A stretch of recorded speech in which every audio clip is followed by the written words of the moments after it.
think casual sex is almost always more risky for women than it's worth it. Why? Because one... The things you're saying, you know that they're unpopular, but you're saying them anyway. Yeah. Why? Parents are really worried about their daughters and also their sons and really, really want them to know this stuff. Louise Perry, journalist, author, and podcast host. She is renowned for her views on topics such as sexual politics and the impact of modern feminist movements. We have a culture that prioritizes male preferences for casual sex. And you're saying it harms both men and women. I think in different ways. So, for example, a lot of young women kind of go along with it, even if they don't want that, that causes a lot of misery. Because women in particular tend to get emotionally bonded from sex more than men do. Do we know that? Yeah. But there are also other problems that we should talk about. So... Would it be better for men if we waited longer before we had sex? Waiting till engagement is a better call.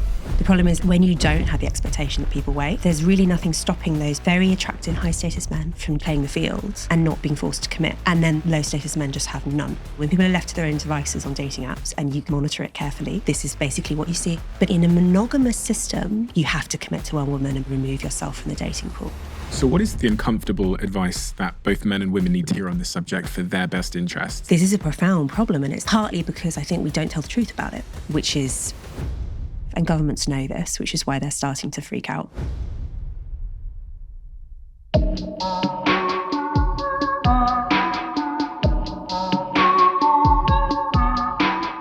Louise, in this season of your life,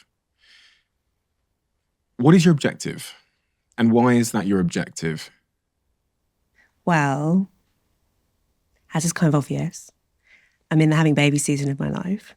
It's a really interesting experience living the exact sort of social phenomena that I so often write and talk about, which is basically the role of women in participating in public life and the inherent ways in which the fact that women bear children comes into conflict with that, which is very much the subject of my first book, this question of like, if you can artificially suspend that, if the pill arrives in the 1960s and suddenly women can go from being constantly, I don't want to say at risk of pregnancy, because that's not the right word, like pregnancy is a good thing, but constantly having to negotiate the possibility of pregnancy.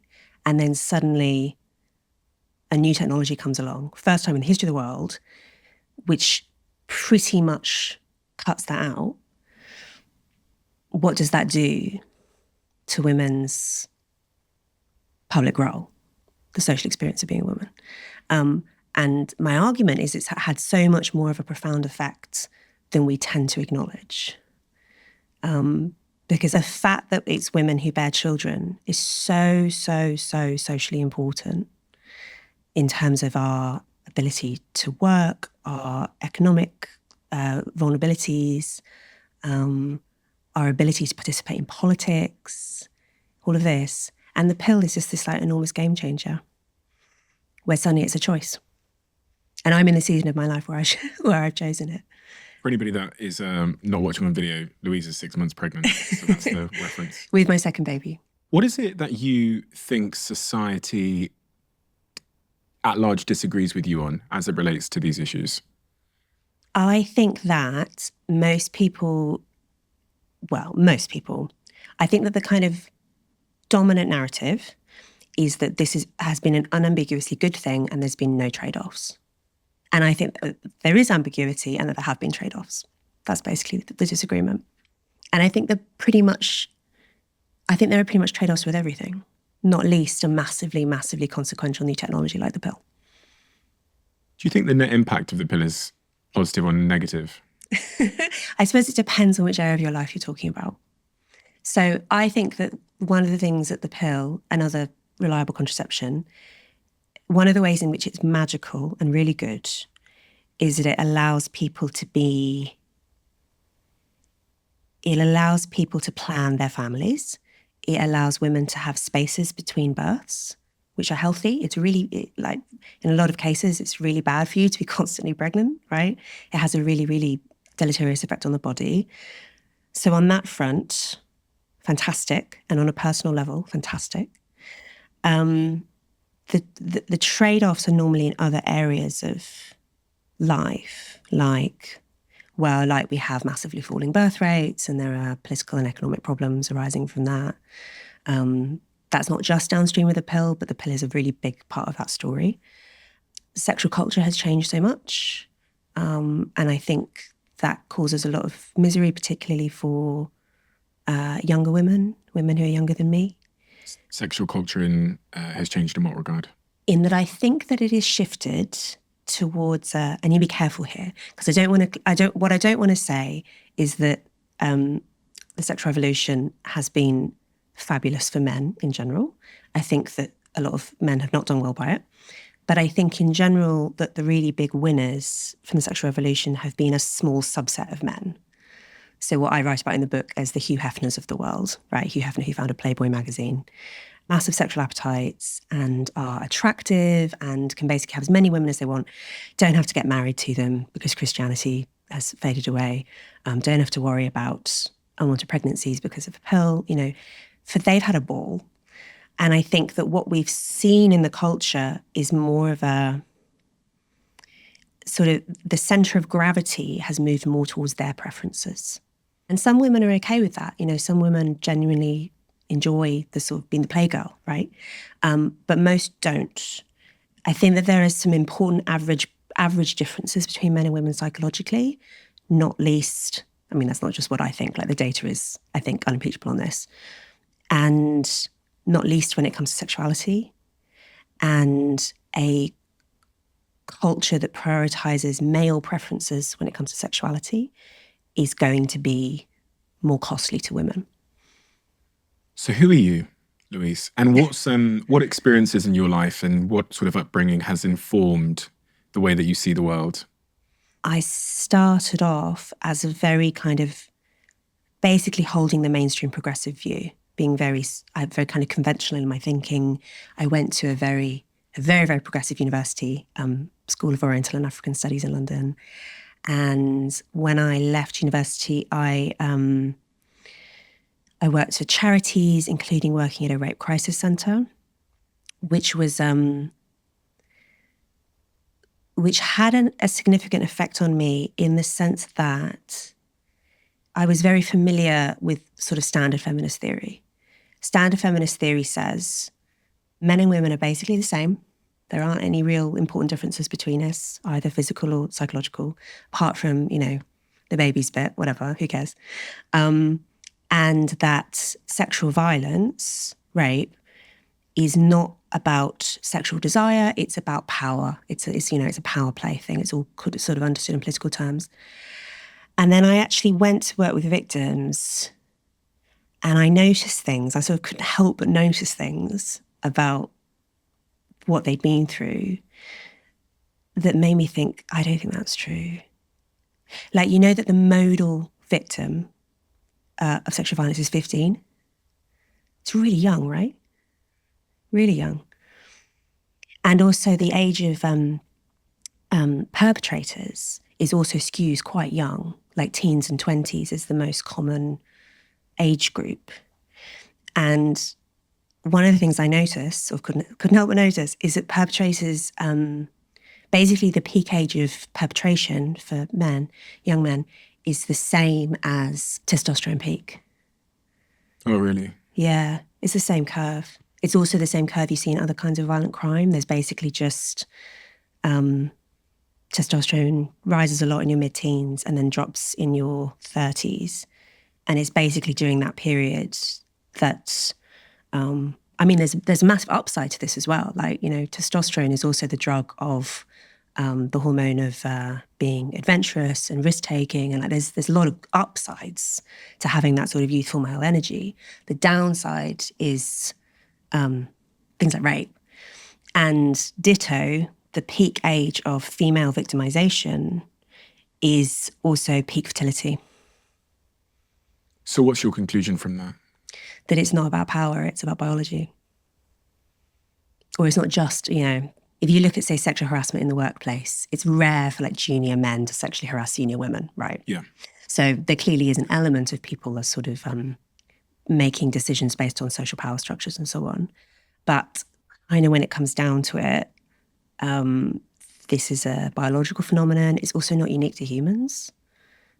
Other animals, other primates are also sexually aggressive, basically for the same reasons. So sort of what we're dealing with is is an eternal problem.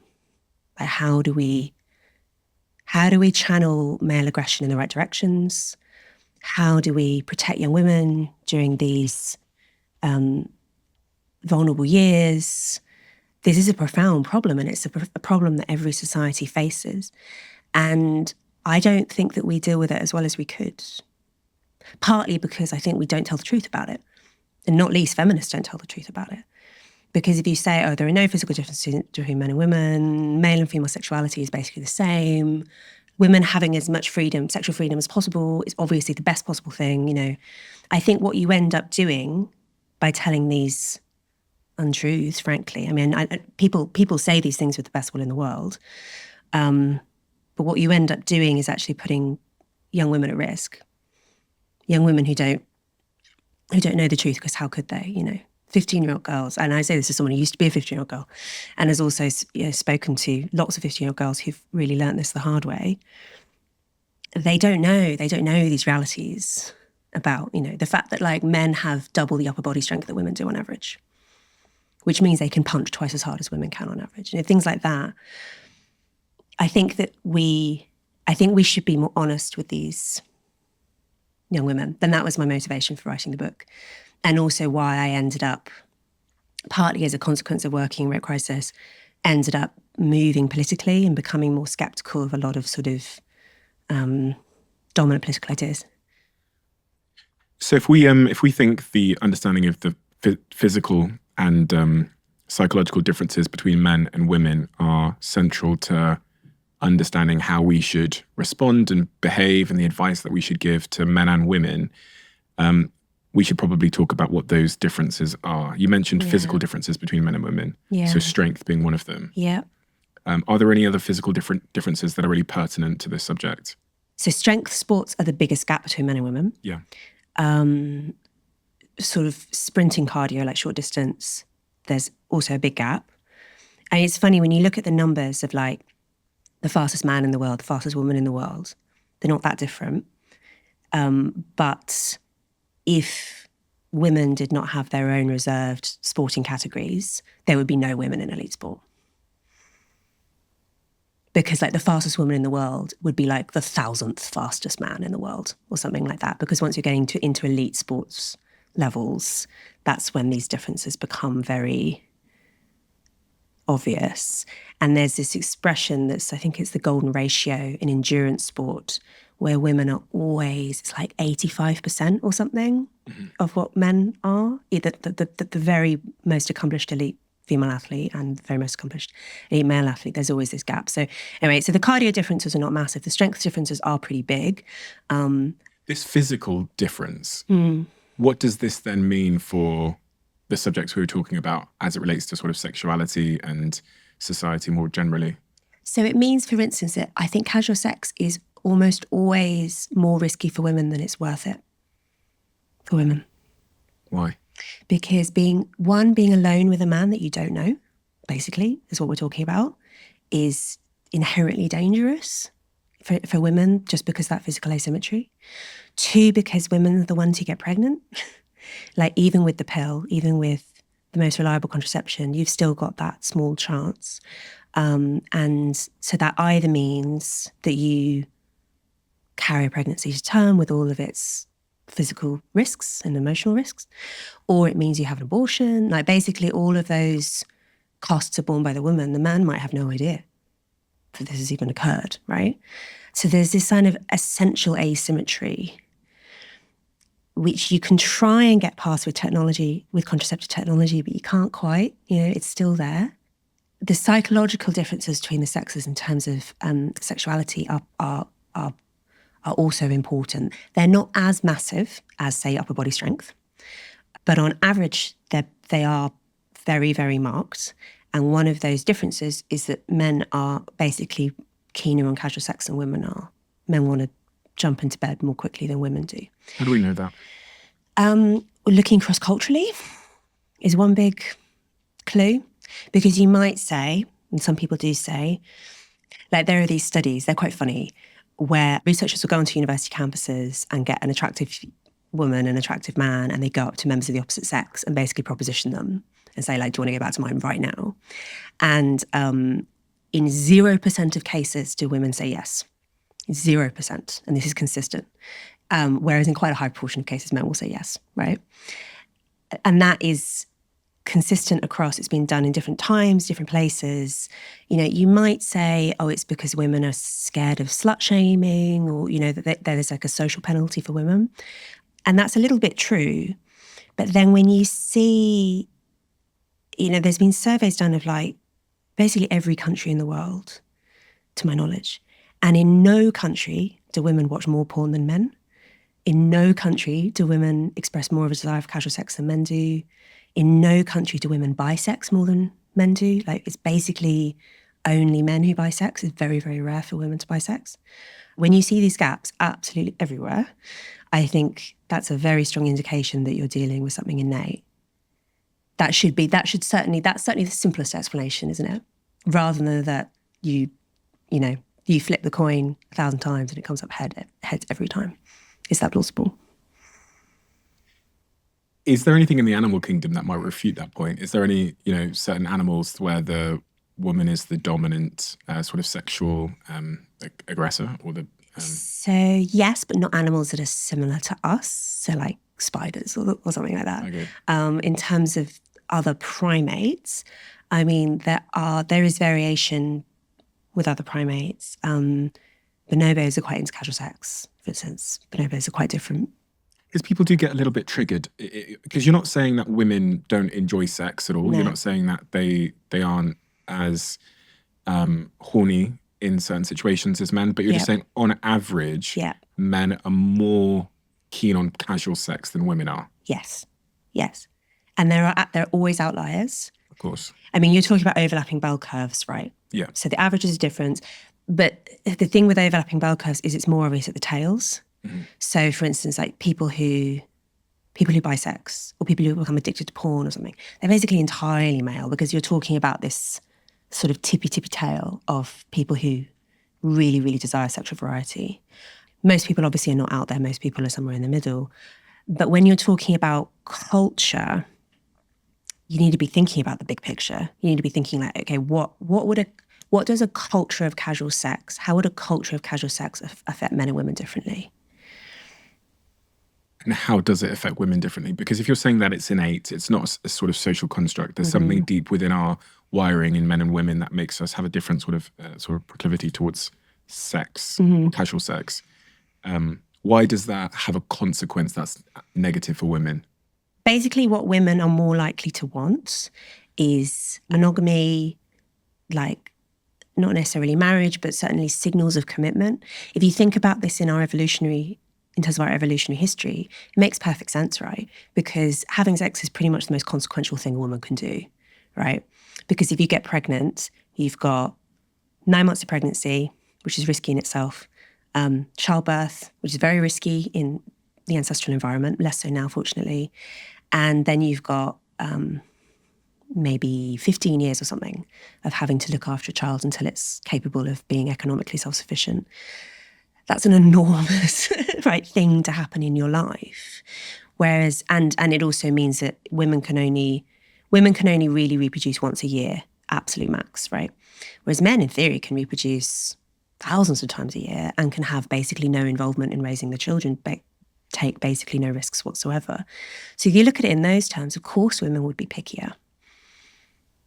Of course they would. And that is indeed what we see. But I think that the reason that young women express so much unhappiness at the moment with the sexual culture is that a lot of young women kind of go along with it. Like I know this is kind of surprising to men, right? And I've spoken to men about this who find this completely bemusing. They're like, if you don't want to have sex, don't have sex. It's fine. Like, what's the big problem? Like, women are so lucky because they can't step out onto the street without being propositioned. They can have, they have so much choice. Like, you girls are so lucky. What are you complaining about? And I think it's this problem that two problems. One is that both sexes are not necessarily very good at understanding what the other sex actually want.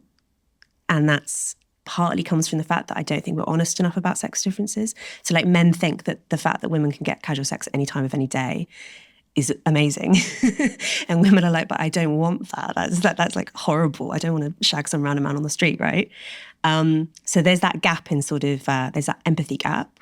And similarly, I think women have an empathy gap. Like they probably don't realize how many men basically don't have access to any kind of sexual relationships and feel incredibly resentful and frustrated about that. They don't realize how scary it is for men to approach a woman, things like that. So there's like a mutual sort of incomprehension.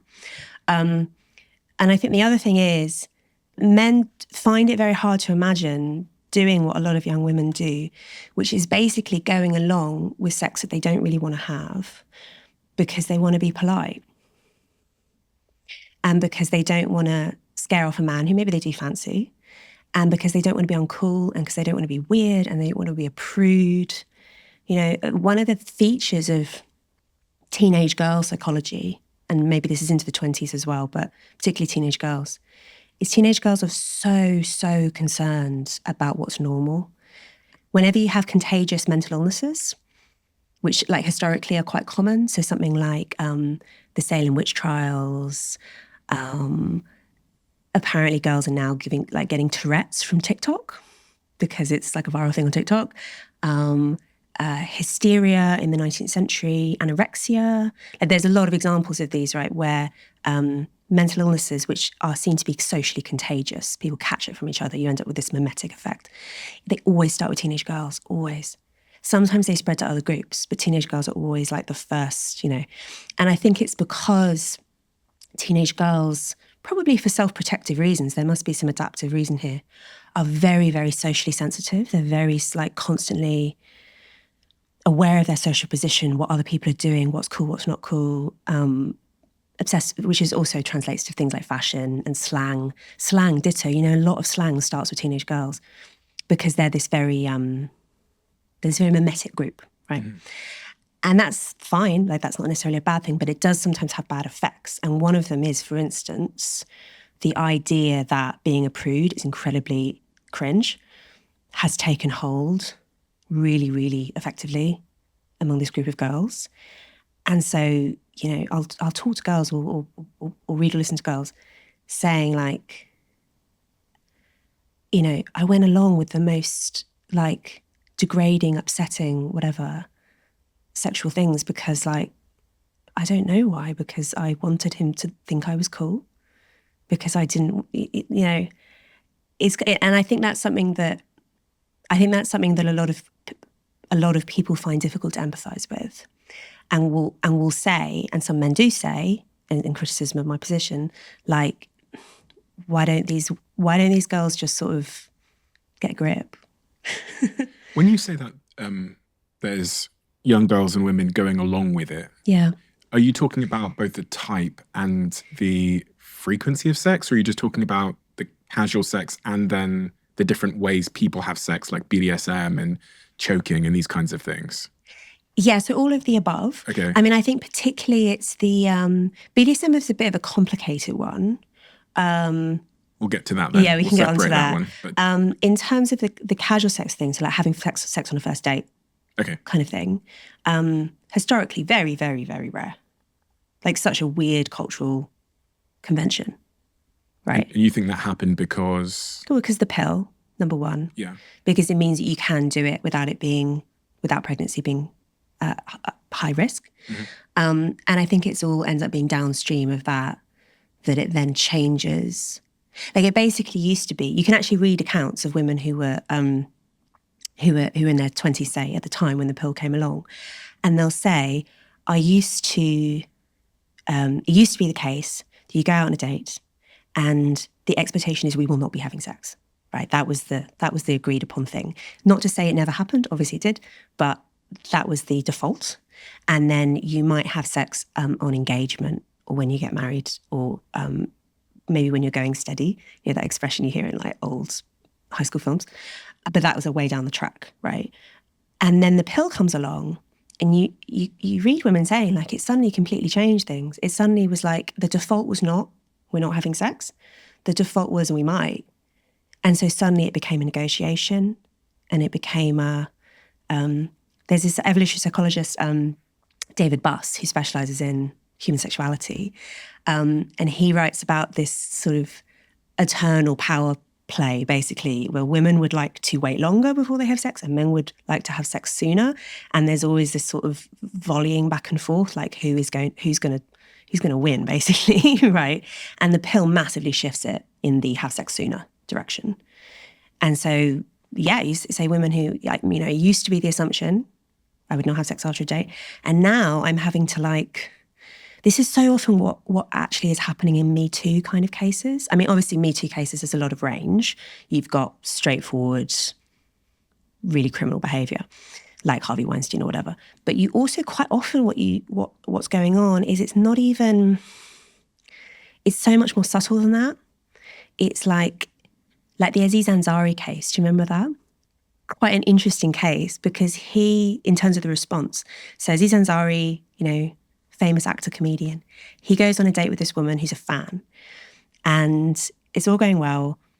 And then they go back to his, and he wants her to have sex, and she doesn't want to, basically. But he's like a famous man who she likes, like she might want to in the future. She doesn't want to offend him. She doesn't want to mess it up. And so there's this like subtle kind of tussle, and they end up doing some sexual stuff or whatever.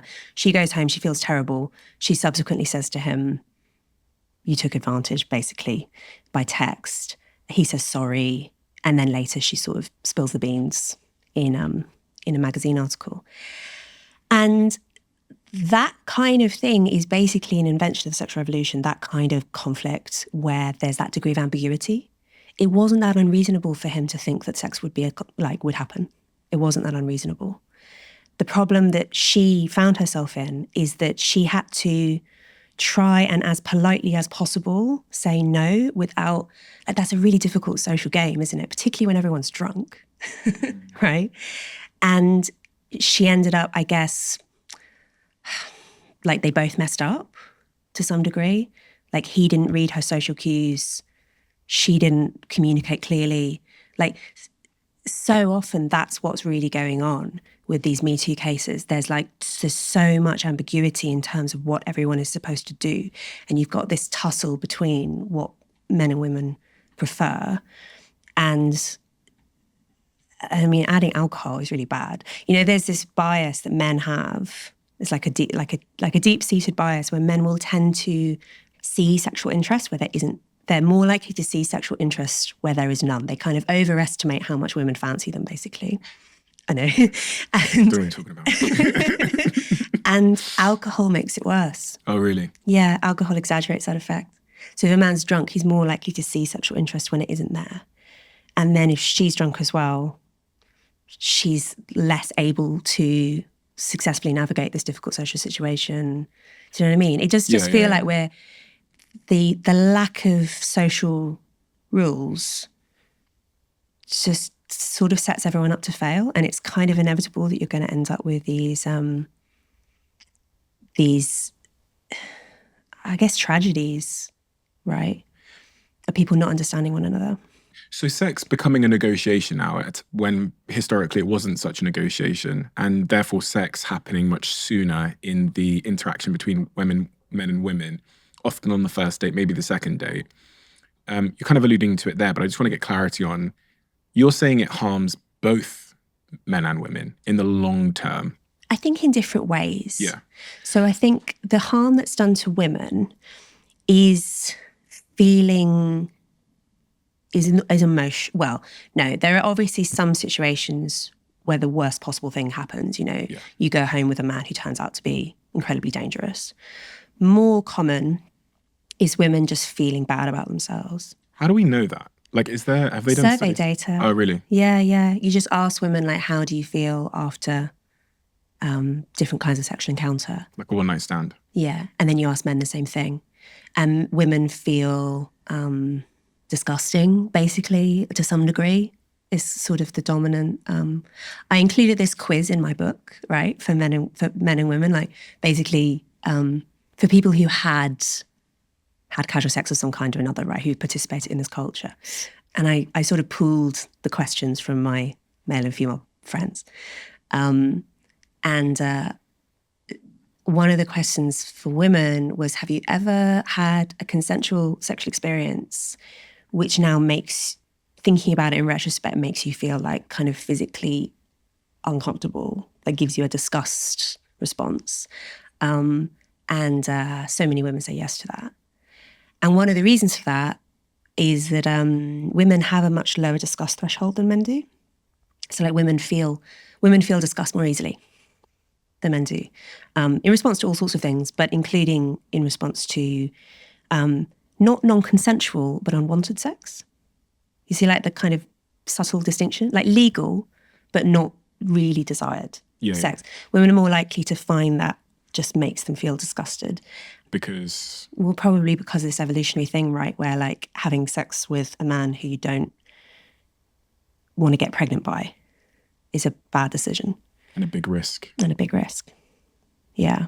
So you talk about in the book about how icks are more prevalent amongst women, essentially. Yeah, the ick.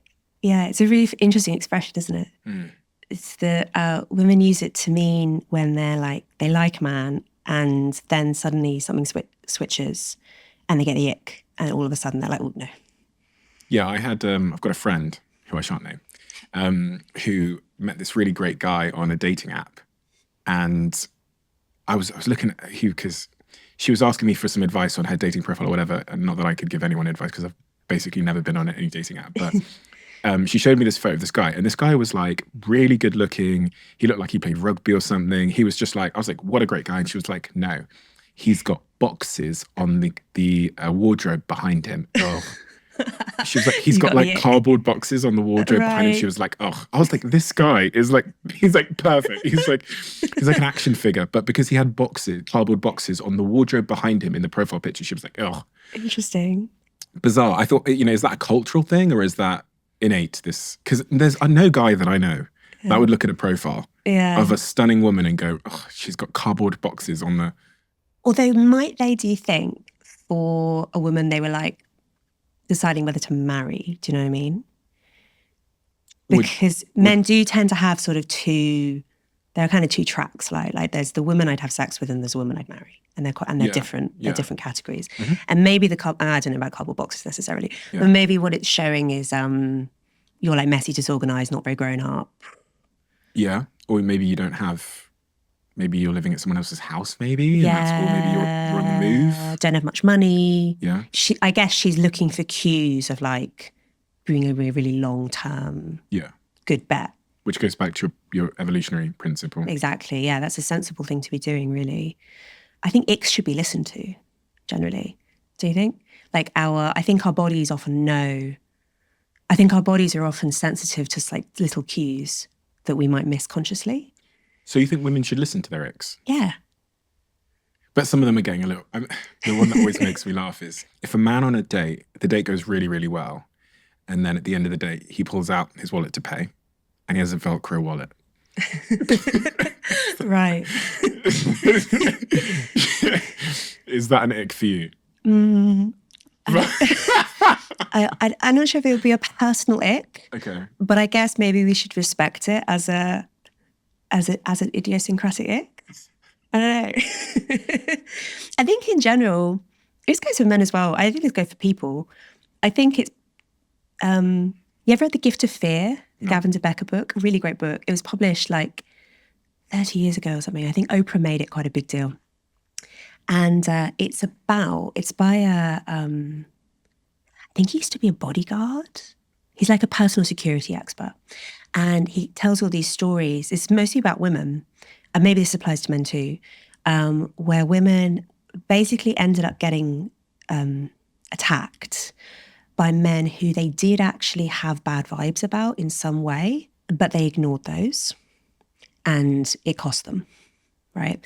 And his argument is that fear is a gift and that you should listen to your instincts because often again, highly, very evolved to be very, very attuned to these instincts, right? There's a reason why we are descended from people who listen to their instincts in this regard. And often your unconscious will spot things that your conscious brain hasn't spotted. And maybe you'll be worried about being impolite or being weird or whatever, So I can't remember all of the stories, but I remember there's one of a woman who a man offered to help her carry her shopping up to her flat. And he was really insistent about it. And she was like, okay. So she let him. And then as soon as he was in the flat, he shut the door and attacked her. And she was lucky to survive.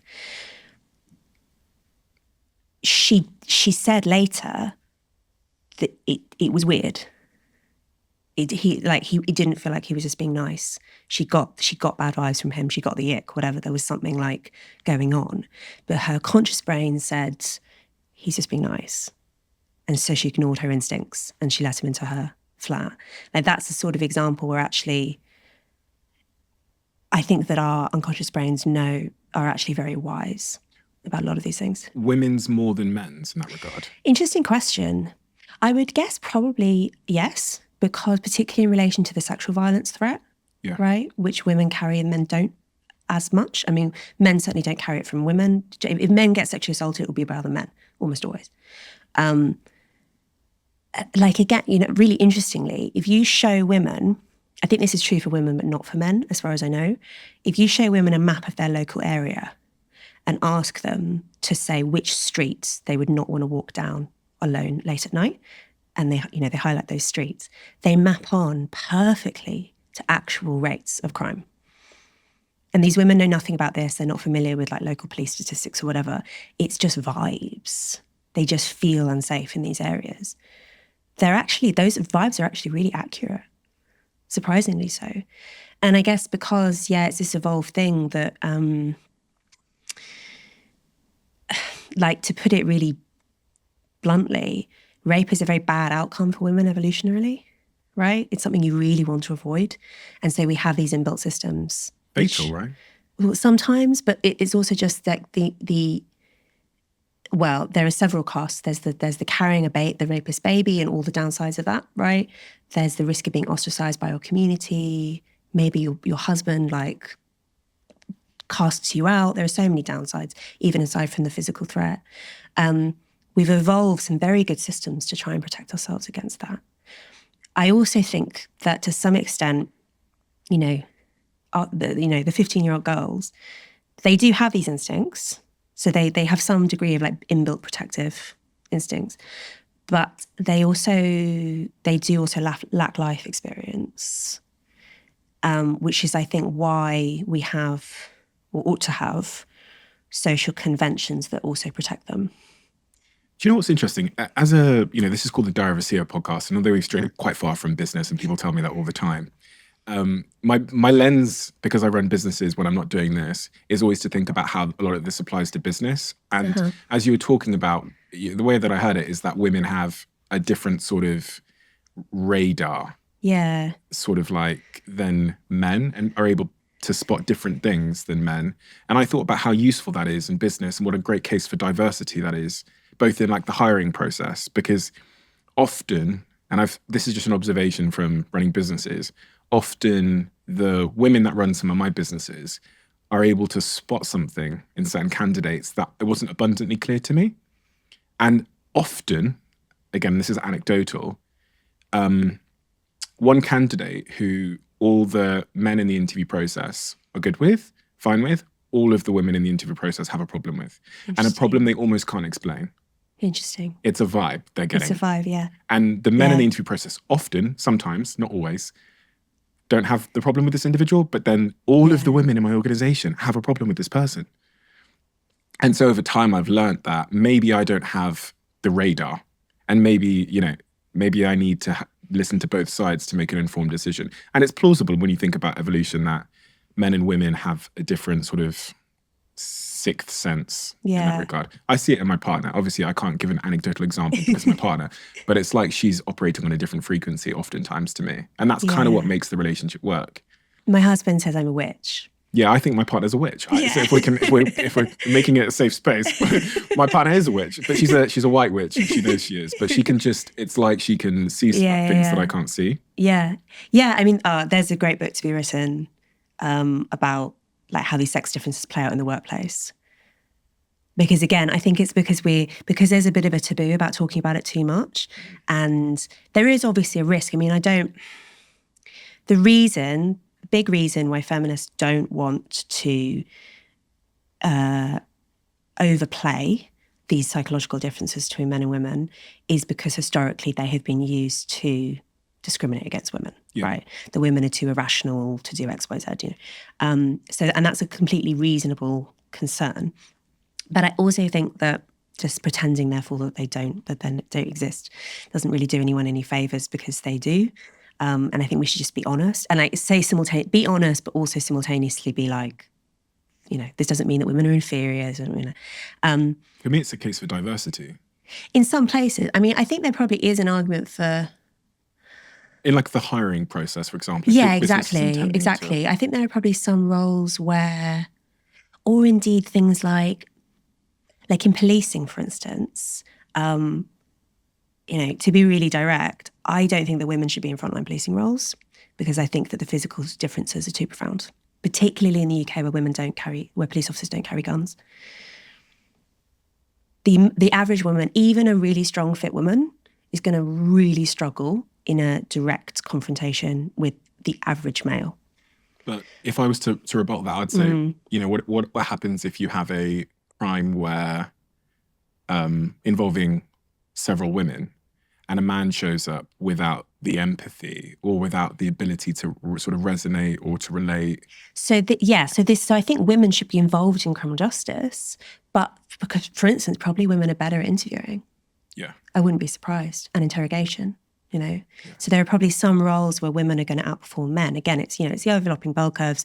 There'll be some men who are really good at this, whatever. But you'd expect there to be a female advantage in that role.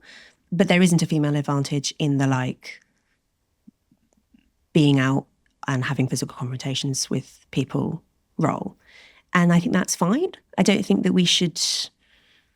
There's this very frustrating tendency in policing, for fire service as well, for people to notice the fact that there are fewer, say, female firefighters, and therefore to lower the physical demands to get more female firefighters in. What if the physical demands? What if the test is the test the same for both? I.e., if I want to be a frontline police officer, I have to pass the same physical test irrespective of gender. Yes, that's true. But one of the things that they've done over the years, because of pressure, like feminist pressure, to be blunt, is that they changed the standards. So they've, say, reduced the upper body strength component, or they've made in policing and in firefighting, all these, and military, you have to do a bleep test, stuff like that. They've lowered the standards necessary in a lot of roles. That's really the issue then, versus the... Yeah. Because several of the women upstairs would whoop my ass in a bleep test. No, they will. They run marathons and stuff, all of them at the bloody office. They'd all whoop my ass. Yeah. So the issue is about making sure the standards are sufficient for the requirements of the role. Don't lower the standards so that you can get more women into these physical roles. Just accept the fact that there will be... I do know, actually, I one female firefighter that I know personally from jiu-jitsu. She's so strong, she's so fit, she passed a very, very high standard. Great. You know, you will get that woman in 1,000 who can, and in which case, fine, you know. But what I don't think is wise at all is engineering it such that you have 50-50 in every role. I think that that's a recipe for disaster. So, but just to be clear on this point, because you said you don't think women should be involved in frontline policing, if they can meet the the very high standards, I think that one woman in 1,000, yes. But I 1 woman in 1,000? Yeah. You think that's it? Yeah. And is that because of upper body strength you're talking about? That's the big one. It's also aggression. Okay. You do need a certain level of... You can watch a lot of body cam of police having physical altercations. And it's quite common, for instance, to see female police hesitate more than male police do. Because I Probably think not always a bad thing if you think about the amount of people but just being it killed because men depends. It depends, doesn't it? I mean, yeah, there's also, policing is a complicated one because also in America, say, where the police have guns, female police are less likely to shoot than male police are. So, you know, maybe that's good, Yeah, right? yeah. But if it's something like, I don't know, there's a lot of body cam footage you can watch of, say, a female and a male police partnership confronting someone. The man goes right in, and the woman is like, because these are quite deep-seated instincts to be less physically aggressive. And this is a thing. I mean, we talked about right at the beginning, this thing like, you know, the testosterone curve for men in their teens, 20s, 30s. It has as its disadvantages. It translates into sexual violence and violent crime and whatever. But there are also obviously situations where you need that, where actually having physical courage is so important if you're running into a burning building or whatever, you know. So it's this like eternal problem that societies have to try and solve. Like, we have this youthful male energy and we want to put it to the best possible purposes, and we don't want it put to dangerous purposes. Like, how do we do that? It's so complicated because I understand, and I understand that there's physical differences, but policing is so complicated because you're policing both men and women.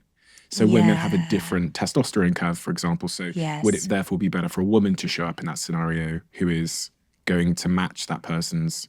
Maybe, although women really don't commit very much violent crime at all. So if you're talking about like physical altercations, the chances of it being a woman are not high. But if a man shows up, then maybe he would escalate more. He would escalate more. I'd had a few conversations about this subject with people. And then I remember seeing, obviously, it's a particular front of mind story. What happened in Australia recently with the terrorist attack in the mall. And we were in Australia at the time, and I was watching the footage, and it was a woman that showed up with a gun, shot the terrorist. Yeah. And there was also that man, did you see, who like barricaded the escalator? Yes, and he was holding who's just a member of the public. So that was really interesting because this idea of, I read this article about heroic masculinity in the New York Times, written by a woman.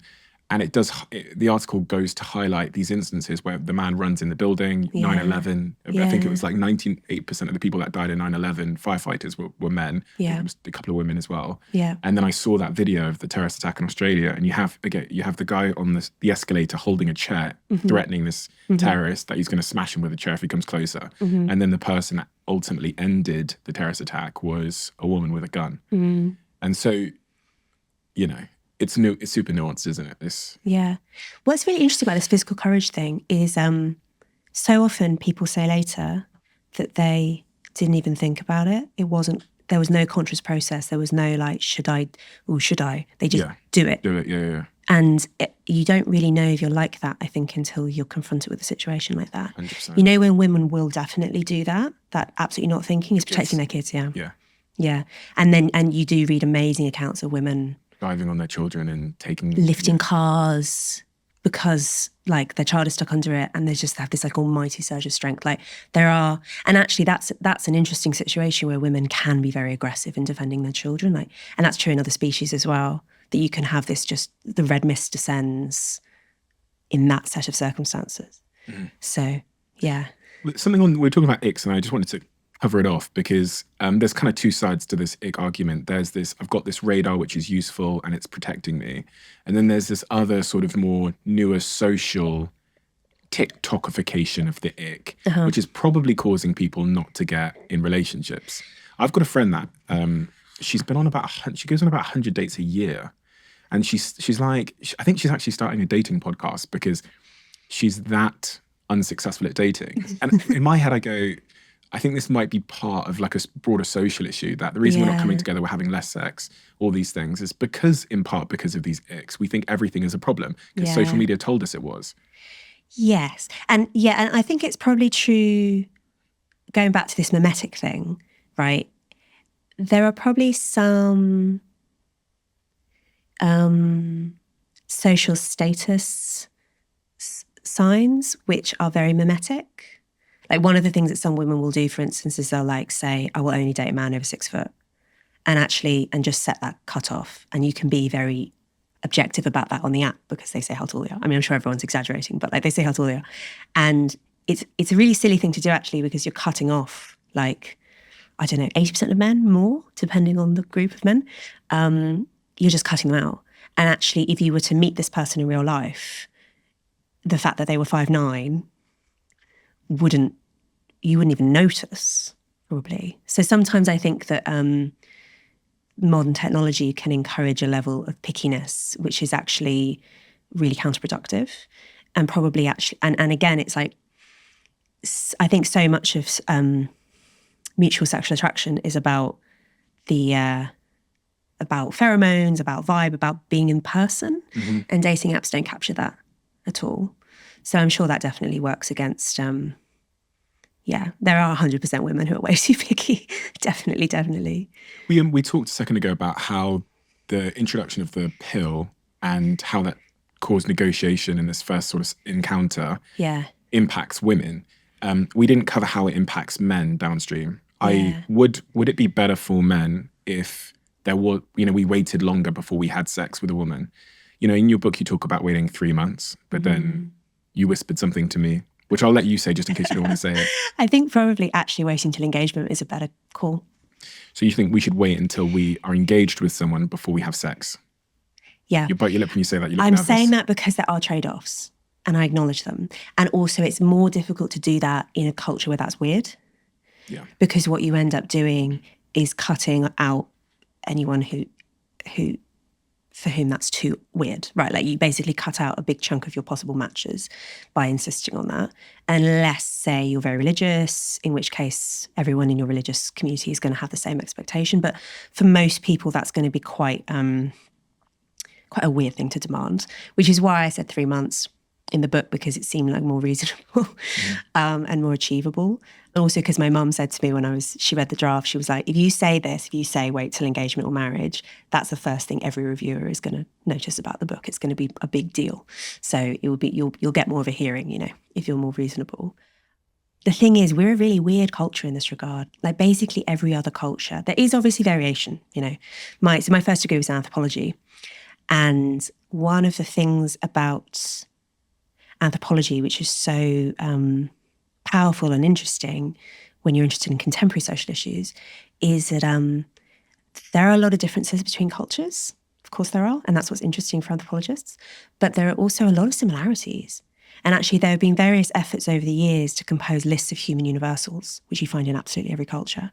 It's called the anthropologist's veto. If you find a culture that doesn't have this, then you can kind of strike it off the universals list. But the universals list is pretty long, and it includes things like every culture has religion in some fashion. Every culture has gender roles in some fashion. Every culture wages war in some fashion. There are things that everyone does. And everyone has marriage customs of some kind. They can look different from ours. I mean, the most common way in which cultures differ from our culture, or at least our culture up until recently, is permitting polygamous marriage. So about 80% of cultures permit polygamous marriage. Only permitting monogamous marriage is more unusual. I think we're drifting back towards permitting polygamous marriage through polyamory, but we can get onto that. The thing is, I just think the thinking that went for sort of radicals of the 1960s, what happened in the 1960s, it was the pill and other tech as well. It was also an ideological thing. It was also people wanting to completely reject the old order, reject religion, reject conservatism, whatever. And what a lot of people said at the time was, why are we needlessly restricting people? Why are we, limiting people's freedom in a way that makes them miserable? We just got to throw this out the window, right? And I think that that doesn't work, like throwing conventions out the window. That's not how humans work. We have a tendency to construct in one way or another rules around these things. And human reproduction is like the most important. It's a very, very complex and delicate thing, right? That you have to get right. It's like this enormous coordination problem. You've got to find the right person. You've got to find them at the right time. You've got to ensure commitment from them. And of course, there's this whole game about how men might want to have sex with more people. A woman wants to tie a man down. It's a really complicated game. And what society's come up with is ways of regulating it, ways of regulating heterosexuality, basically, right? Which means restricting women's freedom. It does. That's what feminists have always noted. It also means restricting men's freedom. It says there are certain things that men can't do. And we had such a system, we had you can't have sex outside of marriage has to be monogamous, all these rules that you have to ask the bride's father's permission, all this stuff. We had it all, right? And we basically threw out the window. I mean, it lingers a bit, but we have very low. I mean, in London, right, now half of children will reach the age of 15 without their biological father in the home. There's very, very high figures compared with, say, 100 years ago. Very, very high figures. So we've seen basically the dissolution of that old order. And there are upsides to that, there are. But there are big downsides too. And I think every culture has marriage customs of some kind, apart from ours, sort of. Like, what makes us think that we alone among peoples can just have a free-for-all, can just, style it out, people do whatever they feel like. Do you know what I mean? I think that what anthropology tells us is that actually we need structure, we need conventions and constraints and templates, and those will sometimes feel restrictive, and there will sometimes be people for whom they don't work very well. But I think the idea we can just do without them is not true. I mean, going back to the polyamory thing, if you look at dating app data, sometimes people exaggerate this effect a little bit, right? But there is a tendency for basically very attractive men, high status men, the Hugh Hefners, right, to do really well on dating apps, to get a lot of attention from a lot of women, and then for the bottom chunk of men in terms of attractiveness to get none, to just get no matches whatsoever. And this is a tendency, it's called hypergamy, female hypergamy, that women will tend to want to marry up socially. So they'll want to marry a man who is richer than them, better educated than them, more successful than them, etc. I mean, this is basically what you see when people are left to their own devices on dating apps, and you can monitor it carefully.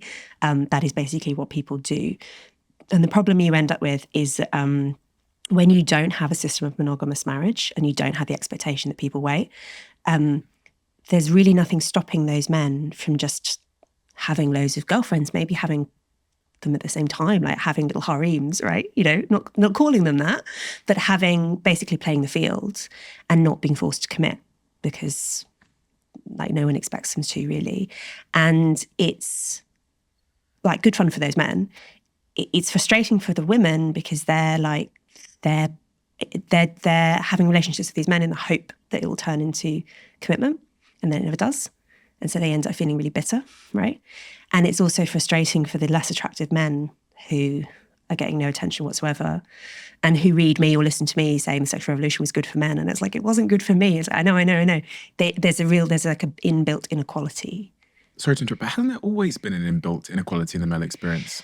Well, this is what's interesting about the monogamy-polygamy system, right? In a monogamous system, to some extent that's prevented because these high-status men, unless you're like a king, unless you're Henry VIII, okay, you can't have multiple women on the go.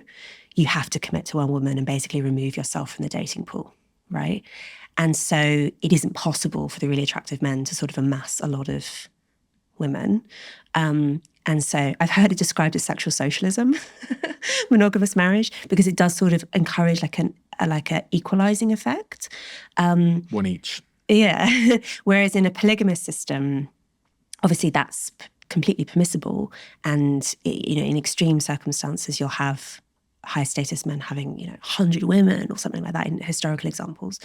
And then low status men just have none. And it's quite an unstable, one of the downsides of a polygamous system. It is quite common, and it's probably to some extent our species norm. I think it's what people kind of do when left to their own devices. That's like the natural way we settle if there are no social restrictions. One downside of it is having a lot of unmarried, or like having a lot of sexless men is quite bad for social stability because they're very frustrated. They're angry, they don't have a lot to lose. One of the really interesting things about going back to testosterone, when men have children and get married, their testosterone levels drop. they become less aggressive. Like in the year after a baby's born, men commit less crime, they're less promiscuous. Like there's a real sort of They just have no sleep. I'm sure that's part of it. But there is, like, if you're directly involved in caring for your own child, you do, as a man, you do become less high tea. And that has a sort of taming effect, right? Or it's like, it's channeling male energies in a different direction, which at a societal scale can be really good in terms of having a peaceful, stable society. And polygamous societies do tend to be more unstable in that sense. There's more domestic violence in polygamous societies. There's more conflict within households.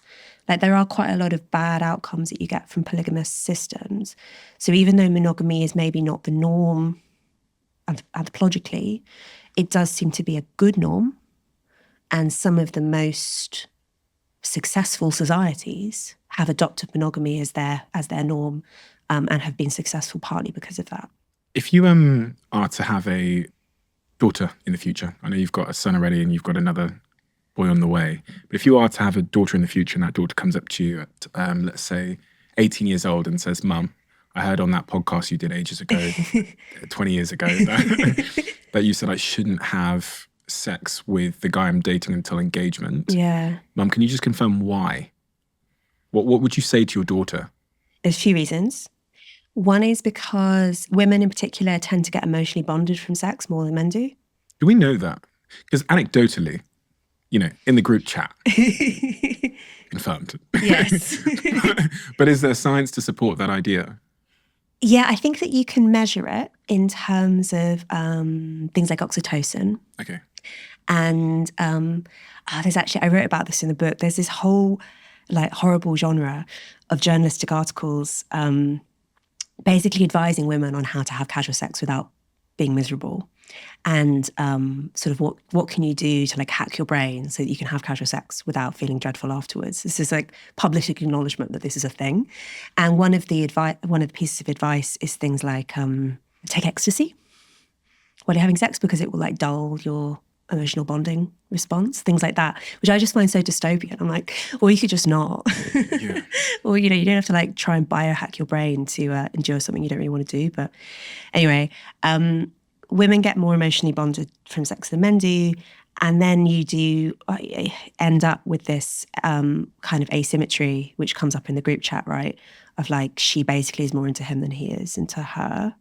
And if there's no commitment, not even any necessarily social acknowledgement of the relationship, it might be just friends with benefits or something, that can be really painful. So it's a good idea to basically, if you hold off on having sex, you hold off on having that effect. And it means you can make clear-eyed decisions. If you see red flags, you're more likely to respond to them properly if you're not like befuddled by oxytocin, basically. The other thing is it's just a really, really good demonstration of commitment. If you always risk getting pregnant. You always do, even if you're on modern contraception. There's always that risk. And do you want a man who is going to ditch you if that happens, basically? Like how can you find some guarantee that he's not going to do that? A diamond ring is a pretty good one, don't you think? There are other ways you could demonstrate it, but that's a really good one, and it's a kind of tried and tested one. It's pretty crazy how significant the shift in attitudes towards casual sex have changed. I was reading some research earlier that said 67% of Gen Z think it's justifiable to have casual sex compared to 12% of the pre-war generation. Yeah. And, when you talk about the diamond ring being a good way to get commitment. Yeah. But I had a divorce lawyer on the podcast the other day, and he said to me that 56% of marriages fail, and that... One thing that skews that, though, is that people who have multiple marriages are more likely to get divorced. Yes, he did say, I think 86% of people that get married again after that. Yeah. So there's some... But yes, I mean, the principle is true. So do you think marriage as a system or a technology is good?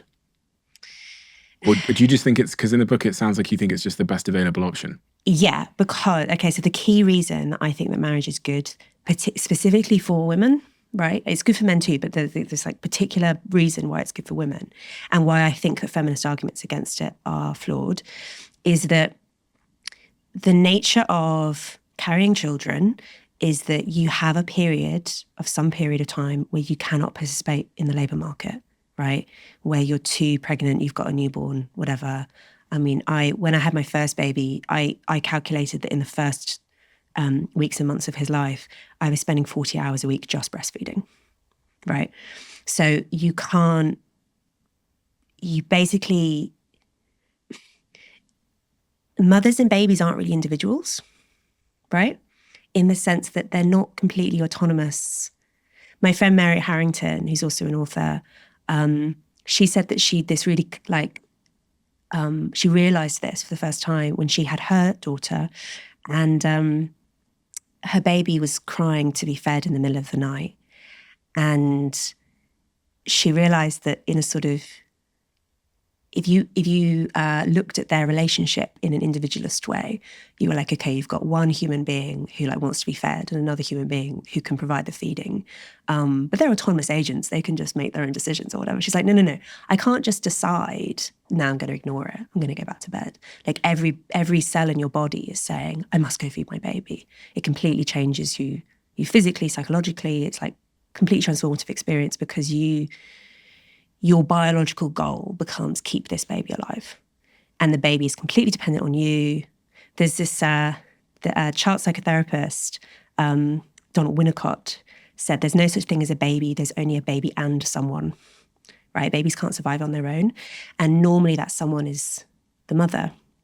And when it comes to things like breastfeeding, it has to be, really.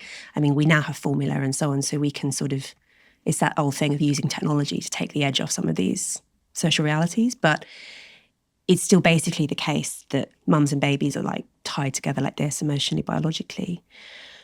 And during those times in your life, you need another adult, at least one other adult, who's going to do the, getting food, paying rent, doing all this basic stuff to support you. And who that adult is something that people have experimented with, right? Like attempts at communal child rearing, say, or, I mean, what to some extent you can do is depend on the state, right? Depend on the welfare state, depend on, state-provided childcare services, things like that. That all of those solutions kind of work, but come with significant downsides. The only solution, I think the best solution that we've come up with historically, is for the father of the child to play that role, basically. And then on this subject of marriage, just to really interrogate this further, because I feel like I'm in two minds about it. A, because of the stats show that 56%, end in marriage, divorce, and you've kind of rebutted that because of the remarriage rate. But then even the amount of people that seem to be in unhappy marriages seems to be pretty significant. This is part of what the divorce lawyer said to me. He said, you could say 56% of marriages fail, but if you defined failure as one or two people in that marriage being unhappy, the number is significantly higher. And I know a lot of people, again, it's anecdotal, so it's not worth much, but a lot of people that are married, who I would define as being really just kind of, the divorce part is so uncomfortable and painful that they've just decided to stay together. Which is not always in the interest of the kids, because if that home becomes toxic in any regard, the trauma is passed down sufficiently to the kids. Yeah, okay. I take all of that. Yeah. But I do think that, one, the divorce rate is to some extent a product of a divorce culture, right? Where it's very permissible, in fact, very normal for people to, a really, really like tricky bit for people to get through is the first year after a first child is born, because everyone's tired, everyone's stressed. There are money pressures, et cetera, et cetera. No sex. There are lots of reasons why that's a difficult time. And it's quite common for people to, whether or not they're married, but for people to break up during that period and then to regret it. Because actually it's a temporary period of your life. It will get better. You will get less stressed. You will get less tired, et cetera. So to some extent, a divorce culture will sometimes encourage people to make permanent decisions, which they will regret. And there are stats showing that quite a lot of people do regret getting divorced. Something like a third of people regret getting divorced. So there's that. The other thing is that there is a lot of, it's true, yes, that the people who have multiple marriages are more likely to get some people can be kind of serial offenders in this regard, right, with divorce. It's also, there's a massive skew with class and education. So only about 10% of graduates who get married will get divorced. Interesting. Yeah. And it is interesting, isn't it? And it does suggest that to some extent marriage is becoming a luxury good. And there's this phenomenon, right, where a lot of people who are from those kind of elite graduate classes will, they'll talk the 1960s but walk the 1950s. So they'll proclaim all the stuff about freedom and individual choice and whatever, but actually they live pretty conventional lives. They tend to get married. They tend to stay married. They tend to have 2.5 children, etc., and be very, actually be very conservative in their own choices, even if they don't necessarily promote those choices. So that, there's that. And actually, I think it's probably because people know that there are massive benefits to their children from staying together. There are, of course, some instances, particularly with abuse, when it's better for the children if the parents break up. That's absolutely true. But I think when you're talking about kind of vague unhappiness, dissatisfaction, like we've outgrown each other, like that level of unhappy marriage, I think it's much better for the children to stay together. And one big reason for that is because the presence of step-parents, on average, isn't good news for children. How do you know that? There's this thing called the Cinderella effect in evolutionary psychology, where children who have a step-parent in the home are 100 times more at risk of child abuse than children who don't have a step-parent in the home. 100 times. I know. And obviously, you have to be careful. I'm obviously not saying that all step-parents are abusive by any means. We're just talking about risk. Yeah. But it does go up by a lot. And when this was discovered, it was taken as proof of the fact that parents having a genetic investment in their children is one of the children are very trying, okay? Yeah. They wake you up, they have tantrums, whatever. If you have a genetic investment in them, it carries you through those moments. You're like, I love you, I want the best for you. You can sort of get over it. If you don't have a genetic investment in those children, if in fact you potentially have a conflict, if say you have children with the new partner and those children in the household and you want those children to sort of be favoured and do better,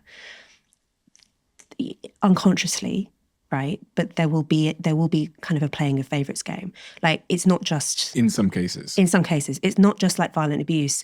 It's things like step-parents are less likely to put a seatbelt on their stepchildren. Things like that. It's like subtle but small ways in which stepchildren are disfavoured compared with biological children.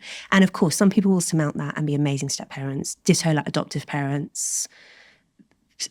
Plenty of people will do a wonderful job, but it is a really significant risk thing. I had this woman called Katie Faust on my podcast a little while ago, who is a American campaigner for children's rights. And she said, try this, okay?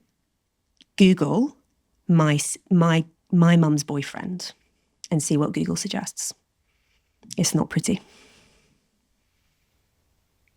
You've Googled it, haven't you? Yeah. What does it suggest? It's things like, my mum's boyfriend touched me, my mum's boyfriend looks at me weird, my mum's boyfriend makes me uncomfortable, things like that. Is a step-parent better than raising a child without a second parent, though? Probably financially, yeah. In terms of stability and having a role model or something? Yeah, potentially. And obviously some step-parents can be really good. So it's difficult, isn't it? But I think the thing that people should know, I think the reason why it's good to know about the Cinderella effect is that it's quite easy as an adult to kid yourself and to be like, I'm not very happy with my partner, my husband, my wife. Sex not as good as it used to be. He doesn't understand me, like that kind of level of dissatisfaction. If only I was with someone else, everything would be so much better. I asked that in part because I was just thinking as you're saying it about adoption and the implications. Is it an adopted child being with a family better than being... I think definitely, you know yeah. What I'm saying? But I mean, this so. is one of the reasons why adoption agencies are so careful and screen so thoroughly, and like the criteria to be an adoptive parent are really, really stringent. It's because they know that there is this issue. I mean, particularly because also children who are being adopted are more likely to have their own issues and like to be more difficult in some ways. So I think there's a recognition that this is a more difficult setup, it's a more risky setup, and so you have to be careful. The things you're saying, you know that they're unpopular, Yes. especially in 2024. Yeah. But you're saying them anyway. Yeah. Why? Because I think it's true. Do you care about the consequence of people being annoyed about it? Yeah, although you know what? Since this book was published 2 years ago, I have had, and I really did feel a little bit when I was writing it, like, oh no, have I just completely like ruined my life? Am I going to just constantly face like, am I going to get constant grief for this? Is it going to be a complete disaster? And actually, I would say that like 95% of the responses have been incredibly positive. And I get emails and messages all the time from people saying, thank you, I've been thinking this whole time. The feedback you've gotten following the publication of your book, how has it surprised you? And when I ask that, I'm asking in terms of like, who is sending you messages and what they're saying?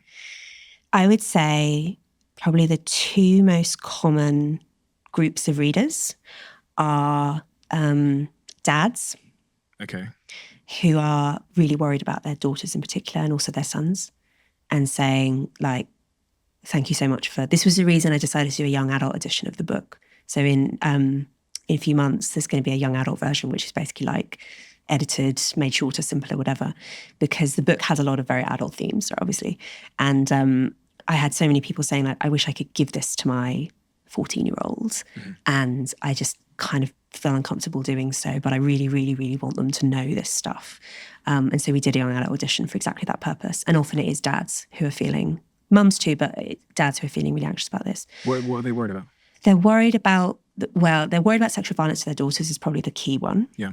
But they're also worried about, say, the impact of porn on their sons, and they're worried about the children being miserable in various ways. The other group of readers I hear from are women who have lived this and who have had this exact process of thinking I can have sex like a man, thinking I can like completely imitate the masculine template, and that's good for me, and have had this deep sense of cognitive dissonance, which they've only belatedly realised was needless.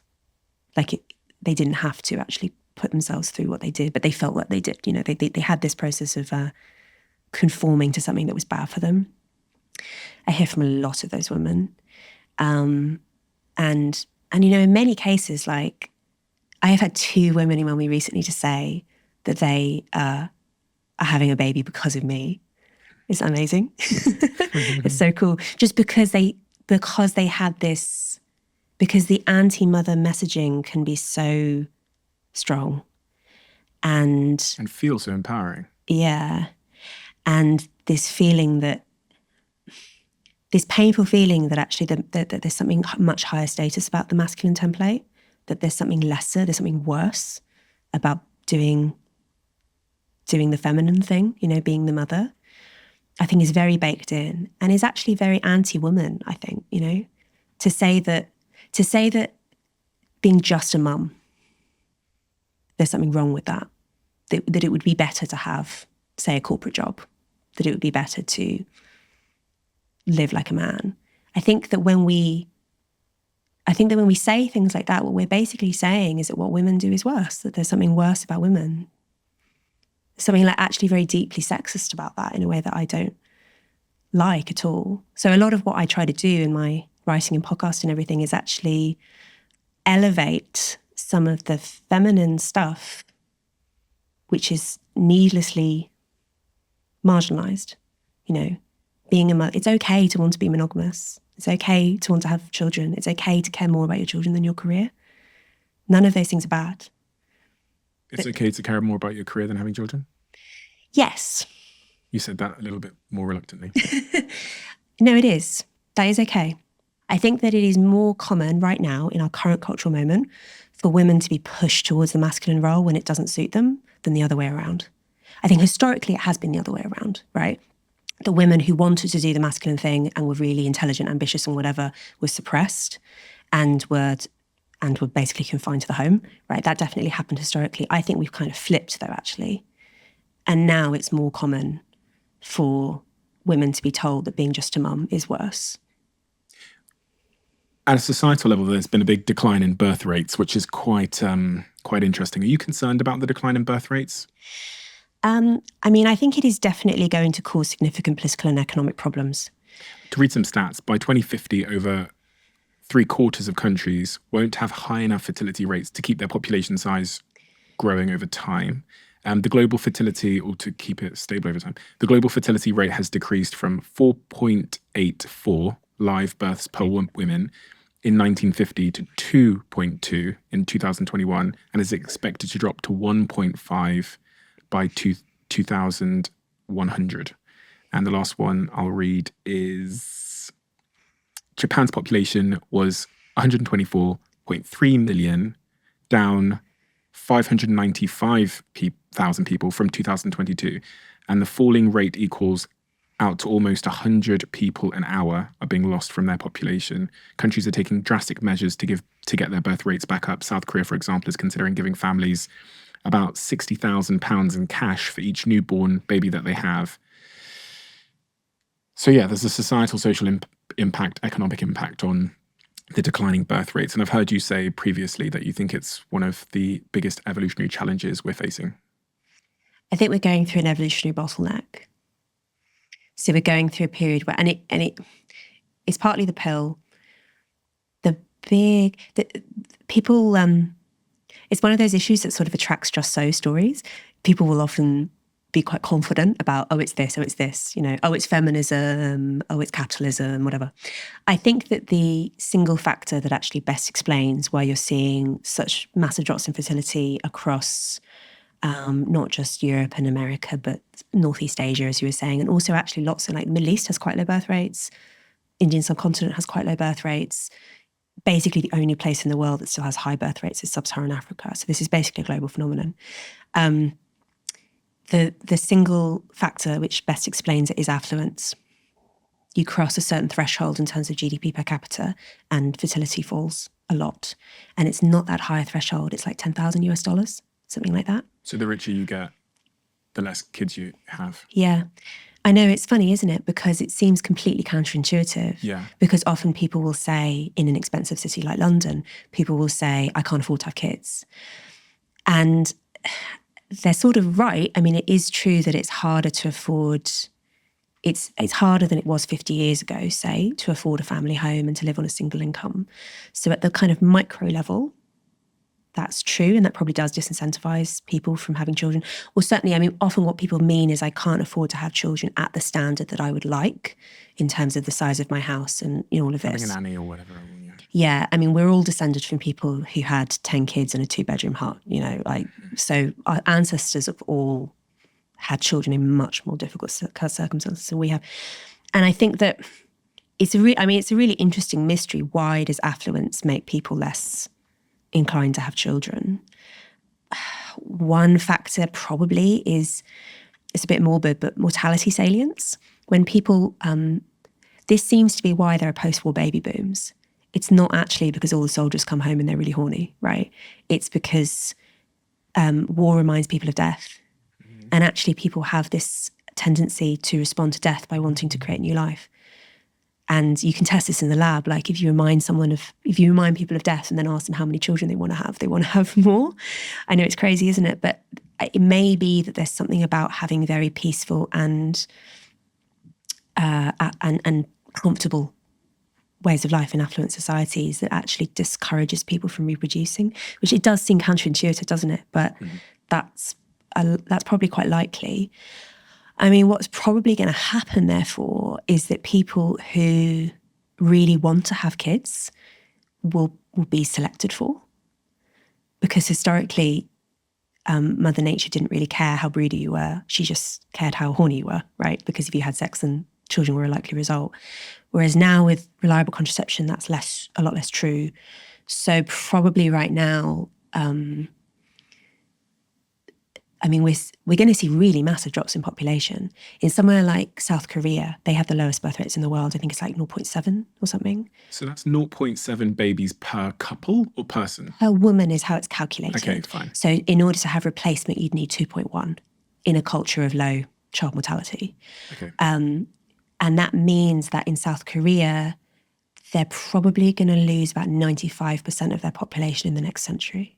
What is going on in South Korea? Why is no one having It's a really good question. It's a really good question. They seem to just have like all the problems that we have, but more. Okay. It's like hyper version of all the Western issues with dating and with like, they're also very urbanized and like they're like hyper modern in a lot of ways. And given that modernity seems to lead to low fertility, they're like further along that track than we are.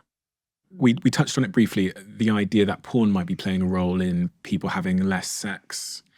I read an interesting study from 2014 from JAMA Psychiatry Journal, where they looked at 64 adult men who watched hours of porn each week and found that there was a decrease in the amount of grey matter in the area of their brain that is associated with sexual stimulation. Right. The percentage of women who consume porn is increasing, and by the end of 2019, almost 3 out of every 10 Pornhub users were female. The role that porn is playing in all of this, and what's your view on pornography? Good thing? Bad thing? Net negative thing. Net negative. Yeah. I mean, there are various objections you can have, right? I mean, it's very much not a fair trade product. I think everyone knows that really, like deep down, right? Yeah. It's the industry is really horrible, and it has a tendency to take people who are already vulnerable and completely destroy them. Very high suicide rates among porn performers, very high drug dependency rates, things like that. So, yeah, you're not consuming something that has been ethically produced. And even when some porn claims to be ethically produced, it's often like, those claims are often actually very shoddy. And there's a lot of like, it is prostitution. It's prostitution with a camera in the room. So it has the same issues as the sex industry does in general in terms of coercion and misery, basically. So there's that. But in terms of the effect on people who use it, yeah, I mean, it does seem to have this... Death grip syndrome. Death grip syndrome. So death grip syndrome, to be delicate about it, is basically when a man masturbates so much that it like decreases his sensitivity and it makes it hard for him to then have proper sex. How do they know this? Is that It's like a colloquial scientifically- expression. Okay, it's not like, they've not done like science on it. No, I think it probably emerged on Reddit or something, Okay, right? fine. And anecdotally, if you stop using porn, death grip syndrome tends to alleviate. So like, you're familiar with NoFap? Which is like a movement to not masturbate or watch Yeah, porn. yeah. And there's various, and I don't know if there's been proper studies, but there's anecdotal evidence that stopping using porn reduces erectile dysfunction and improves sexual health in various ways, right? I think there's also, so I coined this term cultural death grip syndrome, where I think you end up with when sexual stimuli are so ever present and it's so easy to access like anything you can imagine at the click of a button with the phone in your pocket. This is like hyperabundance of sexual stimuli. I think it affects people psychologically, and I think it actually reduces people's drive to form relationships because it's like sex loses the mystique. 100%. Yeah. 100%. I'm thinking about a lot of scenarios in my own life where I was, many, many years ago when I was single, I was set to go on a date with somebody, but then I might have masturbated and my desire to go on the date just evaporates. Yeah. And I know a lot of people can relate. So if you're pretending you're somewhat different, you're bullshitting. But I mean, me and my friends always used to talk about it, that you could be like making plans with somebody and then you masturbate and your desire as a man can often just like that. Yeah. In a way that I don't think a lot of people understand. I think it's also going back to this premarital sex thing as well. I think it also applies to other areas of life. We call it post-nut clarity. That was the name I was looking for. Yeah. If you live in a society where you can't have sex unless you're married, or you can't have like sex legitimately, you might be able to have sex with a prostitute or something, but basically your sexual options are massively restricted until you get married. And in order to get married, you have to have a job, you have to like not commit crime, you have to have a house, you have to do all these grown-up things. You are going to be so motivated to do those things. It's so motivating. And I think one of the problems that does come with allowing premarital sex and allowing porn and basically like not inducing any kind of drive in young men is that they are less motivated to do those things. They're like, why would I work harder? Why would I prioritize any of these things when I've got Pornhub? Or soon enough, sex robots, right? It kind of kills that natural, drive. It kills that natural motivating force, which is very, very compelling for young men. Do you think reproduction is at the very heart of male motivation? Well, I mean, yeah. Sex is. Yeah. For most men, outliers, yada, yada. So if we solve for that problem using technology, then one would then deduce from that we conclude from that we then will take away human male motivation to like climb and build and be strong and, I think so. earn. And I mean, there might be some upsides in terms of one of the arguments that people use in favor of porn is that it reduces sexual violence. Mm-hmm. Now, I don't really know if that's true. It's very hard to measure. Mm-hmm. And I'm skeptical about it because I think that something like choking is now so much more common among young people. Like the proportion of, I can't remember off the top of my head, but the proportion of young women who say they've ever been choked in bed is so much higher than the proportion of older women. It just goes up. it's from your charity, right? The Younger- charity you're involved in. We can't consent to this, yeah. Estimated that 2 million UK women have experienced unwanted choking by strangling during sex. 3.5 million experiencing these and also slapping and spitting and gagging. Right. That was unwanted. And this is all being very normalised by porn. So I think that the most likely explanation for why this is more of a phenomenon among younger generations is because of porn, is because it's become sort of part of the normal sexual script through porn. A tenfold increase in rough sex between 1996 and 2016. Right. And I think that, and the reason that we can't consent to this exists is because it was, I mean, we successfully changed the law on this. So hopefully this is happening much less often than it was in the UK. But it is a global phenomenon as well, where men will kill their girlfriends or their wives and claim that she died as a result of consensual rough sex, when actually we think it's much, much more likely that she died as a result of domestic violence and they get a deliberate lower murder. sentence. Yeah. Or get convicted of manslaughter instead of murder and things like that. So this is, that's like a specific, that's like the extreme end of this phenomenon. The other end of this phenomenon is more like just the sexual script becoming more violent and becoming more aggressive. And a lot of young women in particular having like absolutely terrifying to be choked out of nowhere by some man you actually don't know very well, right? That's a really distressing experience. There are also, what people always say to this is there are also women who ask for it. And there are also women who like choking. I think what's going on there is partly the mimetic thing. It's partly like, this is cool and this is what everyone's doing, so I want to do it too. So that's part of it. I think to some extent, one difference between male and female sexuality is that women like to be dominated more than men do. And that's not necessarily a bad thing, as long as it's done in like a safe way and in a trusting relationship. It is a problem though when that's translated into like seeking out risky sex acts with someone who you basically don't know. I think men know that porn is letting them down. Yeah. I say men, I know that there's a significant proportion of women that watch porn as well, but I have come to learn from doing this podcast and having conversations about dating apps and pornography. And when I look at the comment section, men are very angry, it seems, or at least the men that are in my YouTube comments that are on YouTube at dating apps, and they're very, very angry and think the industry of porn, again, this is the subset of people in my comments, they hate it. They think it's evil. They think it's disgusting. And I actually looked at Google search data before our conversation today to see what people are searching. And one of the most frequently searched terms as it relates to the subject of porn on a tool we use to analyze Google search data was, how do I stop watching porn? Yeah. And it almost seems like you think, that was one of the most frequently searched terms that people are going to Google and saying, how do I stop this? Yeah. There's a certain lack of control and a certain It's really addictive. insidious, Yeah, it's really, really addictive. So should we ban it? If you were Prime Minister of the UK, would you ban porn? You could press a button now, ban it. Yeah. There we go. Because I don't think, the only downside of banning it is basically it's sort of like during COVID when people were banned from doing things which everyone was doing, right?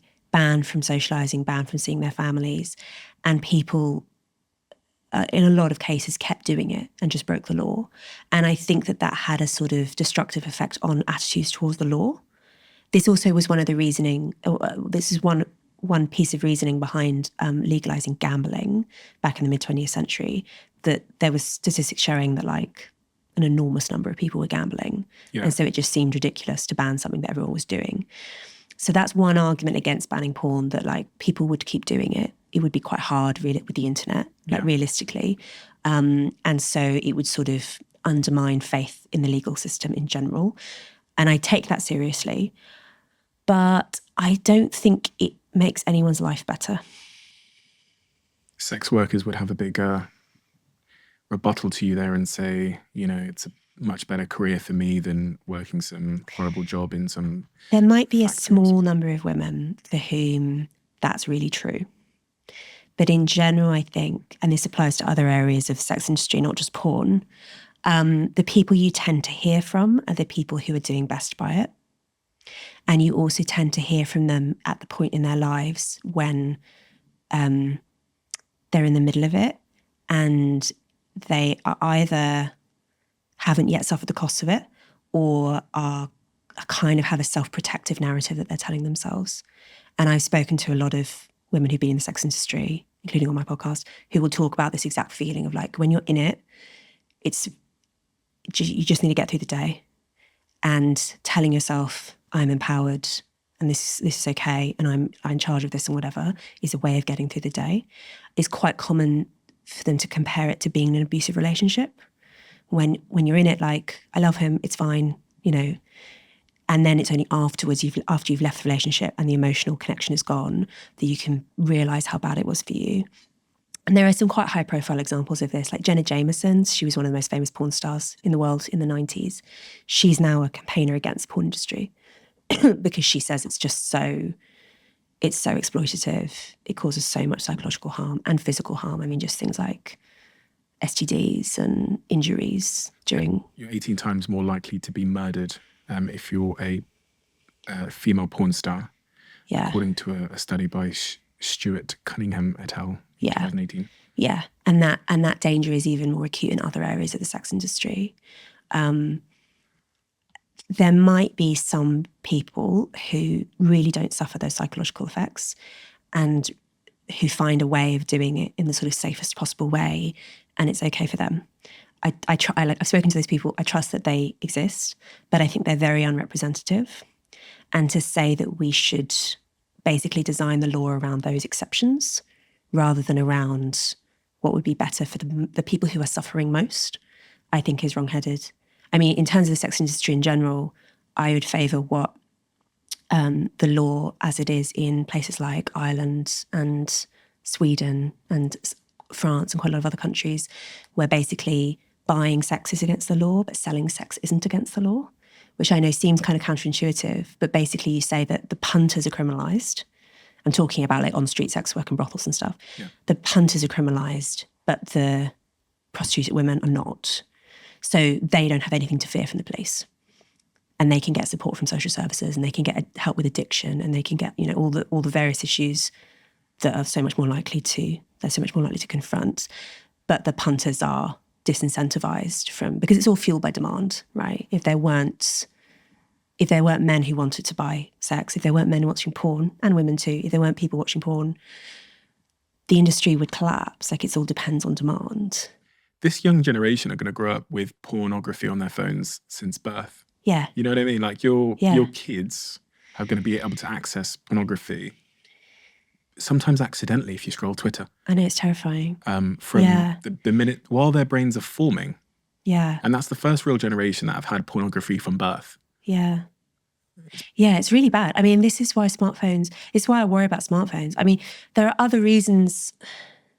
There are other problems with smartphones, like in terms of things like bullying through social media, whatever. But the porn one is really bad. It's very addictive. It really damages your real world relationships. It affects your sexual tastes as well. Like you're more likely to. It's not like porn invents these things. Like there's something like the choking phenomenon. It hasn't like invented it out of thin air. It's feeding on an existing dynamic where women tend to want to be dominated and men tend to want to dominate.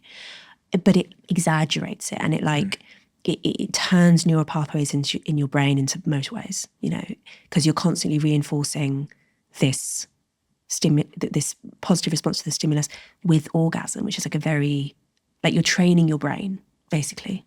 On that point of choking, the other thing that pornography does is it kind of resets your expectations of people's bodies and how people should look. Not just how they should perform in bed, etc., and the way sex should be, but how they should look. And obviously there's been this huge rise in plastic surgery driven by social media, but also probably by pornography and expectations of how the body should look.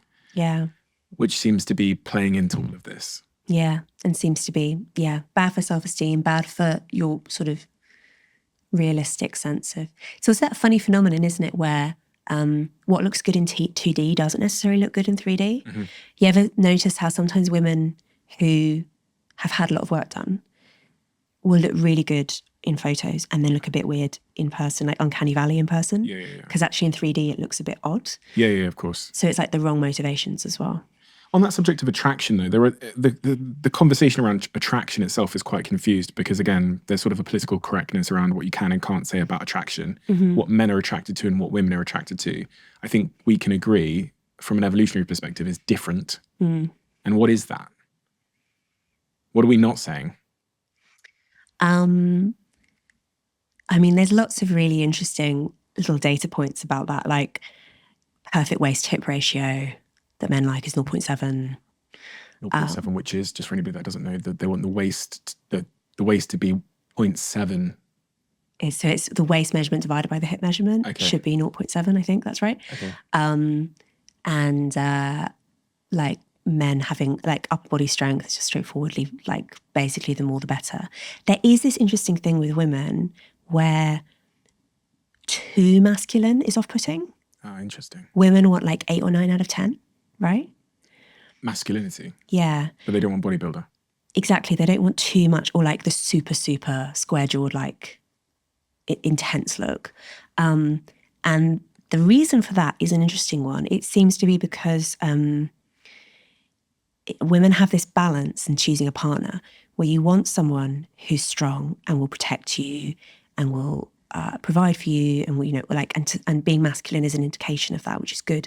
But you don't want someone who's so macho that he has like out of control aggression and might hurt you. Okay. So the 10 out of 10 is a bit risky. You want your 8 or 9 out of 10. Like that's the sweet spot. It becomes an ick. I guess so. Your radar. Or scary. Okay. Yeah. Yeah. I don't think that men have that in reverse. As far as I can tell, the more feminine, the better. Like men just really like, all the signs of like adult female fertility are attractive. You said that women like upper body strength. Yeah. You didn't say lower body strength. Is this why men don't do leg day? I mean, that's the point where there's the most divergence between the sexes. Like lower body strength between the sexes is, I don't at the moment, obviously, but I normally do powerlifting. And the difference between squat for men and women is much less than the difference between bench. Mm-hmm. So it may be that everyone's trying to like exaggerate the dimorphism. Mm-hmm. I think and there's also an interesting point around the way our society is less polarized. Like we do the same jobs. Men and women are friends with each other. Like there are lots of ways in which we are much more sexually egalitarian and like mix more with the opposite sex than did our grandparents, say. And I think to some extent people actually really crave polarity. They actually crave sexual difference, maybe more than that's one theory as well as to why BDSM is popular. That people are like really drawn towards like hyper macho, hyper feminine behaviors. If sex is hierarchical in the sense that if I'm a high status, strong male, I'm going to attract more mates, isn't it sort of innate then that there's always going to be this group of men at the bottom of that spectrum who are sexless Yeah. and that are struggling? Because there is a Yeah. lot of men that are really, really struggling at the moment, and the suicidality amongst that group of men is shocking. Yeah. The incel community, the purposelessness, the addiction, the gambling addiction is really almost exclusive amongst men Yeah. in that regard. Yeah, maybe Mother Nature's a misandrist as well. Like, I think it's one of the reasons why talking about things like attractiveness is not very, I don't know if politically correct is quite the right word, but is a bit like awkward and painful, because it is quite hard not to just say, look, there kind of is a hierarchy. Like, there is an extent to which some people are more attractive than others. And lookism actually is like a massive form of social inequality that no one ever talks about. Lookism. So people who are better looking basically do better in every way. People are nicer to them. They do better in their careers. There was this study of tipping during COVID, because during COVID, people working in restaurants, they had to wear masks. And so to some extent, it hid people's faces. And normally, better looking waiters get more tips and waitresses. And then during COVID, that was to some extent equalised. I know, it's kind of horrible. I know, but it's like, and that's Those why I think we good-looking don't really waiters talk must about be it. I mean, struggling. people clearly know this because they work so hard to be good looking. Think of the size of the beauty industry and like gym culture and whatever. Like, people are desperate to be better looking. So we kind of know this is important, but it seems a bit, I don't know, a bit horrible to talk about it. Mother Nature is unfair. Yeah. And there's trade-offs that go both ways. Yeah.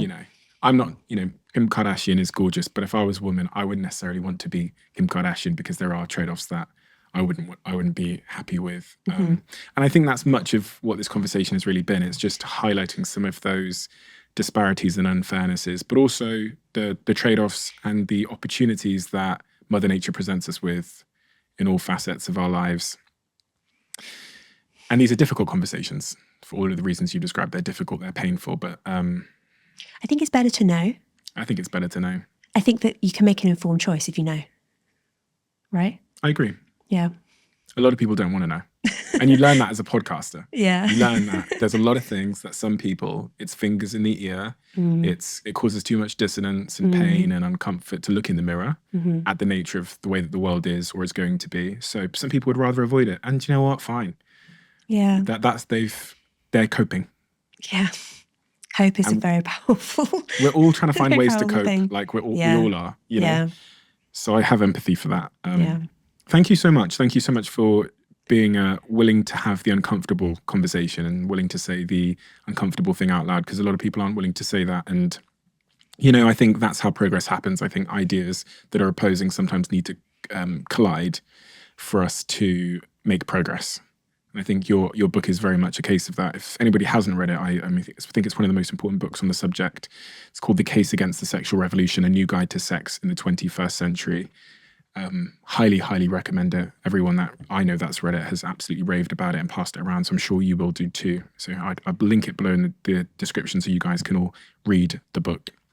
I have a closing tradition on this podcast where the last guest leaves a question for the next guest, not knowing who they're leaving it for. And the question that's been left for you is, what a question. When was the last time you lied to yourself? This morning. I think we do it constantly. Yeah. I mean, on the cope thing, like, I think actually too much truth is probably a little bit too much to bear, right? Yeah, all at once. especially. Yeah. We have to lie to get through life, I think. Yeah. Little white lies that help us cope with the day, which is kind of related to what we were just saying. Yeah. Thank you so much. Thank really, you. really appreciate it. And congratulations on the small boy on the way. And Thank you. everything goes well. And I'll see you again soon in the future, I'm sure, to continue this conversation. So thank you, Louise. Thank you so much.